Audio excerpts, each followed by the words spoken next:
अस्सलामुअलैकुम, मैं हूं तहमीना शेख। मैं अक्सर वीडियोस में कहती हूं, जुर्म की दुनिया में कहा जाता है कि कत्ल कभी छुपता नहीं। कातिल जितना भी होशियार और चालाक हो, वो अपना निशान छोड़ जाता है। ये कत्ल एक दिन पुराना हो या 100 दिन पुराना, सामने आकर रहता है। ऐसा ही एक वाकया कराची में कुछ दिन पहले सामने आया है। लड़की कत्ल हुई 30 साल पहले, और ये कत्ल और ये कहानी और ये मुअम्मा 30 साल के बाद रीओपन हुआ, केस खुल गया। 1995 में इस लड़की को कत्ल किया गया था और 2025 नाउ अब ओपन हुआ है। डिटेल्स की तरफ आते हैं। कराची में ये अफसोसनाक वाकया पेश आया औरंगी टाउन में। गुलशन बहार एक कॉलोनी है, बड़ी मशहूर कॉलोनी है, वहां का ये वकुआ है। घर के सरबराह है मोहम्मद यूसुफ साहब। मोहम्मद यूसुफ साहब अपनी फैमिली में अपनी बीवी, अपने बच्चे और अपने भाइयों के साथ रहते हैं। यानी इनके घर का जॉइंट फैमिली सिस्टम है, मिलकर रहते हैं। जिस घर में ये रहते हैं उस घर की हालत बहुत खस्ता है। दीवारों में दरारें आई हैं, छतों में छोटे छोटे सुराख हैं, सीमेंट कहीं से गिरा हुआ है, भुरा हुआ है। तो घर जो है वो रेनोवेशन मांगता है। घर की रेनोवेशन करवाने के बारे में यूसुफ साहब सोचते हैं और ये कहते हैं, ऐसा ना हो, अल्लाह ना करे, मेरे बच्चे रहते हैं, कहीं कोई हादसा ना पेश आ जाए, तो इसकी रेनोवेशन कराता हूँ। अपनी फैमिली को शिफ्ट करते हैं किसी और घर में और इस घर की रेनोवेशन का आगाज करते हैं। 6 अप्रैल को यूसुफ साहब मजदूरों को बुलाते हैं और रेनोवेशन का आगाज करते हैं। मजदूर जो जगह ज्यादा खराब है उसकी खुदाई कर रहे हैं, कहीं पुटीन भर रहे हैं, कहीं ठीक कर रहे हैं, जिस जगह की जो जरूरत है। तो जनाब खुदाई हो रही है। खुदाई करते करते जमीन के अंदर से अनोखी चीजें मिली। वो अनोखी चीजें थी हड्डियां। डर गया मजदूर, फौरन छोड़ा, कहीं फेंकी, बेलचा फेंका, फौरन साइड पे होके यूसुफ साहब को, मालिक को कॉल की। कॉल करके कहा, यूसुफ साहब जल्दी से आ जाए, इंसानी हड्डियां मिल गई। यूसुफ कहते हैं अच्छा।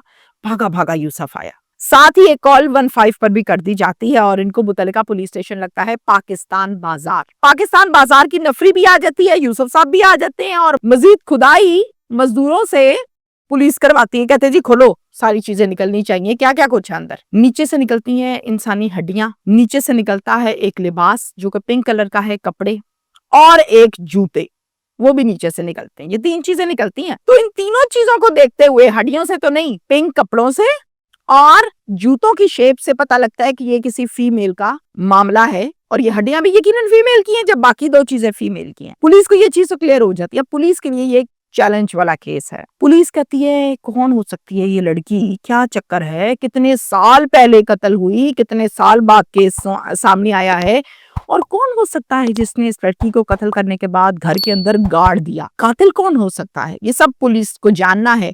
इन सवालात के जवाबात आप भी चाहते हैं और मैं भी चाहती हूँ। तो तफ्तीश हुई जनाब, और तफ्तीश का आगाज पुलिस ने बाकायदा प्रॉपर तरीके से किया। अब सुनिए, यूसुफ बता रहे हैं 2022 में फरीद आलम से ये घर खरीदा गया था। उस टाइम इस घर की हालत बहुत खस्ता थी। मैं नहीं जानता ये वाकया क्या है, कौन है, किस लड़की की तस्वीर, किस लड़की की हड्डियां हैं, किस लड़की के कपड़े हैं, ये सब कौन बता रहे हैं? यूसुफ बता रहे हैं कि इस घर को मैंने 2022 में एक फरीद आलम नाम के आदमी के साथ डील करके खरीद लिया था। अब ये क्या है ये मुझे नहीं पता, फरीद का नंबर दे दें। फरीद का नंबर दिया गया। पुलिस ने फरीद को कॉल की, जनाब नंबर बंद। फिर कॉल की, नंबर बंद। फिर पुलिस ने फरीद आलम के CNIC से फैमिली ट्री निकाली और उसके बेटे को ट्रेस किया जिसका नाम है शाहजहान। शाहजहान को जब ट्रेस किया और उसको कॉल की तो कहा कि शाहजहान यहाँ थाने में पेश हो जाओ, कुछ सवालात करने हैं, ये घर जो तुम्हारा पुराना है क्या मामला है इसका, या यहीं पर पहुंचो। शाहजहान कहता है जी सर, और फौरन अपनी सगी बहन आसमा को कॉल करता है जो कि मैरिड है और औरंगी टाउन की ही रिहायशी है। कहता है आपको याद है वो हमारा पुराना घर था, उसके मुतालिक पुलिस ने बुलाया है हमें थाने में, तो मेरे साथ तुम भी चलो, मैं अकेला कैसे जाऊं। कहती है ठीक है। ये दोनों बहन भाई पहुंच जाते हैं जनाब पुलिस के पास। पुलिस कहती है आओ जरा दिखाएं तुम्हें। अब जो जूते निकले वो दिखाए, जो कपड़े पिंक कलर के निकले वो दिखाए, और हड्डियां दिखाई। जैसे ही इन्होंने जूते और कपड़े देखे, बिलक बिलक के बहन भाई रोने लगे, ज़ारो कतार रोने लगे, और उस जूते को अपने सीने से लगाने लगे, कपड़ों को अपने सीने से, गदले मट्टी से भरे। लेकिन आइडिया हो रहा था कि ये किसी बहुत प्यारे के हैं जो ये गले से लगा रहे हैं। पुलिस ने पूछा भाई क्या मामला है, क्या कुछ है। وہ ویڈیوز میں نے تو دیکھی ہیں، اب پالیسی اجازت نہیں دیتی تو میں آپ کو دکھا نہیں سکتی۔ شاہ جہان اور آسمہ کہتے ہیں کہ یہ کپڑے، یہ جوتے، یہ میری ماں کے ہیں، اور ساتھ زور زور سے رو رہے ہیں۔ پولیس کہتی ہے اچھا تمہاری ماں کے ڈیٹیل سے بتاؤ بھائی، کیا ہو گیا تھا اس ٹائم، کیا معاملہ کیا ہے؟ یہ میری ماں کے، اس میں بات ختم تھوڑی ہوتی ہے۔ پھر بہت سے ایسے سوالات ہیں جو یقیناً آپ بھی جاننا چاہتے ہیں۔ میں نے بھی یہ تصدیق کی کہ آپ لوگ بھائی اس ٹائم کہاں تھے جب ماں کو قتل کیا؟ کوئی رپورٹ کرائی ہوگی، کوئی پرچہ کرایا ہوگا، چکر کیا تھا؟ آواز ہی باہر نہیں نکالی، اور 30 سال بعد اب آواز باہر نکل رہی۔ تو سنیے، بتاتے ہیں ہماری ماں کا نام ہے ممتاز بیگم۔ اب ممتاز بیگم جو ہے ہماری والدہ، 1982 میں انہوں نے انجم نام کے آدمی کے ساتھ شادی کی۔ انجم ایک بنگالی تھا۔ ہم 3 بہن بھائی ہیں، 3 بچے پیدا ہوئے۔ شاہ جہان سب سے بڑا بھائی ہے، اس کے بعد میں ہوں، میرا نام آسمہ ہے، اور ہم دونوں سے چھوٹا ہے رمضان جو تیسرے نمبر پر آتا ہے۔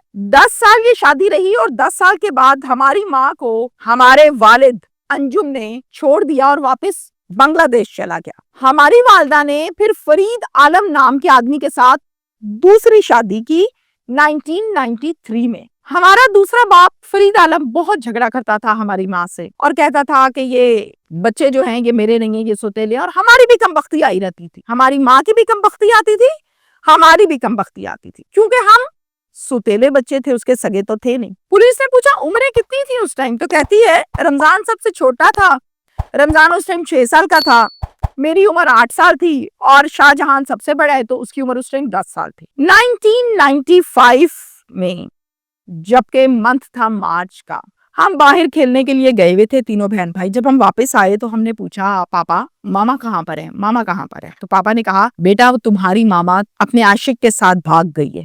ہم نے کہا یہ کیسی باتیں کر رہے ہیں پاپا؟ ہم حیران ہو گئے، رونے لگ گئے زور زور سے، ماما چاہیے ماما چاہیے۔ باپ فرید کہتا تھا کہ بیٹا اس کے پاس ایک تھیلا بھی تھا، اس میں کپڑے تھے، اس میں زیور تھا، اور اس میں پیسے بھی تھے، اور وہ ٹیکسی میں بیٹھ کے گئی ہے، اور اس ٹیکسی میں پہلے سے 2 آدمی بھی بیٹھے ہوئے تھے، تو 2 آدمیوں کے ساتھ تمہاری ماں بھاگ گئی۔ اور پھر ہمیں اس بات کے تانے دیے جاتے تھے پورے محلے سے، ہمارے والد سے، گھر والوں سے، رشتہ داروں سے، کہ ہماری ماں تو خراب عورت تھی، وہ کسی آدمی کے ساتھ، عاشق کے ساتھ بھاگ گئی۔ ہمیں تو آج تک یہ رام کہانی سنائی گئی۔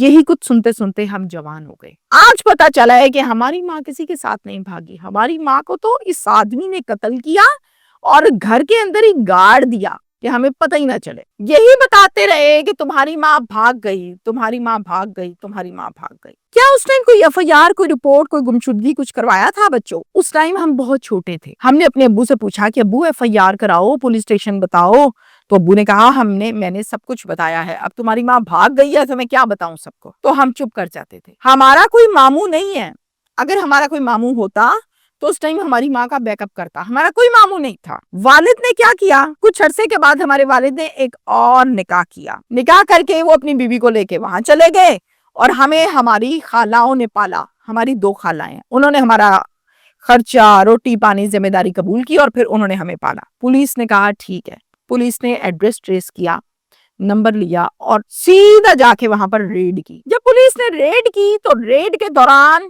اندر سے آنے والا شخص کہتا ہے کیا لینے آئے ہو یہاں؟ جواب پولیس دیتی ہے تمہیں، فرید عالم تمہیں، یہ میرے ہاتھ میں پرچہ ہے، یہ ضمانت ہے میری، یہ بیل پیپرز ہیں، میں ضمانت پر ہوں، تم لوگ مجھے گرفتار نہیں کر سکتے۔ ڈیفینیٹلی قانون کے مطابق اگر آپ کے پاس بیل آرڈرز ہیں تو آپ کو پولیس اریسٹ نہیں کر سکتی۔ اب یہ کیس یہاں پر کھڑا ہے، تازہ ترین صورتحال، اینڈ پوائنٹ میں نے آپ کو سب سنا دیا۔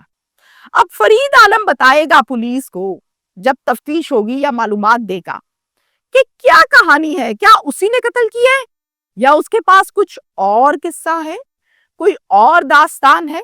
پولیس نے کرنی ہے تفتیش، اور پولیس نے کرنا ہے اس کیس کو ٹریس کہ اصل قاتل کون ہے، سوالیہ نشان۔ ہر قاتل، ہر وہ شخص جو یہ سمجھتا ہے کہ قتل کر دو مسئلہ ہی کوئی نہیں، ان کے لیے آج کا میرا یہ ویلاگ ایگزامپل ہے۔ 20 سال، 10 سال، 20 سال، 40 سال، 50 سال، قتل کھل جاتا ہے، قتل نہیں چھپتا، اپنے نشانات چھوڑتا ہے، اپنا ٹریک چھوڑتا ہے، اور پھر آپ اس کو ٹریس کرتے کرتے اس تک پہنچ جاتے ہیں۔ شکریہ۔